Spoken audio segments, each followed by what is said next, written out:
Hi guys, this is Shorab. I hope all of you are doing very well. Once again, a warm welcome to my channel, Indian Mythology. Today, I would be discussing with you about a very interesting festival of Lord Jagannath in Puri. Around 2 weeks before Rath Yatra, Snan Yatra festival is organized, in which Lord Jagannath is bathed with many items, definitely milk, ghee, honey, water, and after taking bath, Lord Jagannath is being dressed in the form of Lord Ganesha. Now, what is the story behind it? One Brahmin from Karnataka, Ganapati Bhatta, he was a devotee of Lord Ganesha.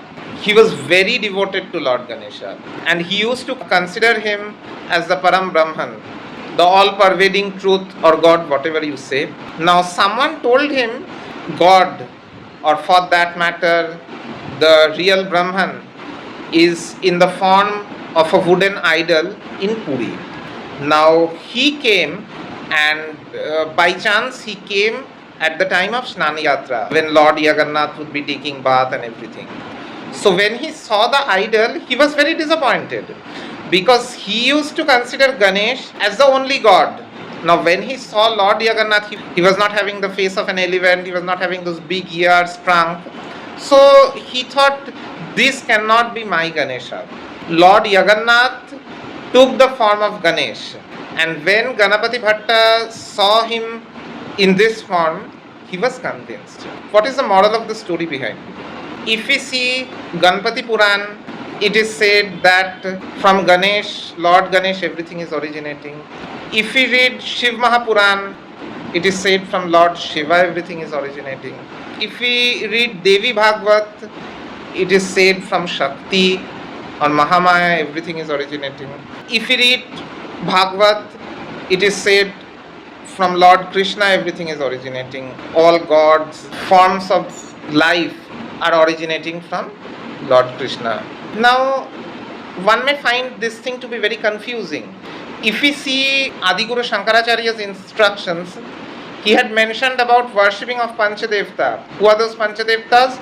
It is Sun, Surya, Lord Ganesha, Ma Durga, Lord Shiva, and Narayan. You can worship them or any incarnation of these deities. These deities are the gateway to the ultimate reality. They are the doors to the ultimate reality. Now, you may ask, if Lord Ganesha is the ultimate God, can we find him in every object? Yes, you can. See, Lord Ganesha is the God of removing obstacles. He is the God of good intellect and knowledge. Now see, if you see a living system, be it a plant, be it an animal, be it anything you can consider, see, every physiological function is so nicely designed, so nicely organized. So what is there in it? There must be scientific principles behind that. There should be knowledge about those principles, how things should be put in place for the things to function properly. That knowledge, or you should have the proper understanding of how it is to be done. That is, you should be intelligent enough to put things in place so that the living entity functions properly. So here comes knowledge, here comes intellect, and when things are functioning properly, it need to be maintained also in a proper way. That is, it need foods, nutrients, whatever it is. So that is Vishnu. When anything needs to be maintained or created, some things need to be destroyed. Suppose you are eating food, okay, when you are putting it in your mouth, it is intact. When it goes into a stomach, and even from the mouth only, the food starts getting disintegrated. So there should be a destruction. That is Lord Shiva. And I won't say destruction also, it needs to be transformed into other forms. And when it is transformed into other forms, there should be emission or absorption of energy. That is Shakti. So see, you find Shiva, Shakti, Ganesh, everything at one place, because they are not different. They are the truth to the same ultimate reality.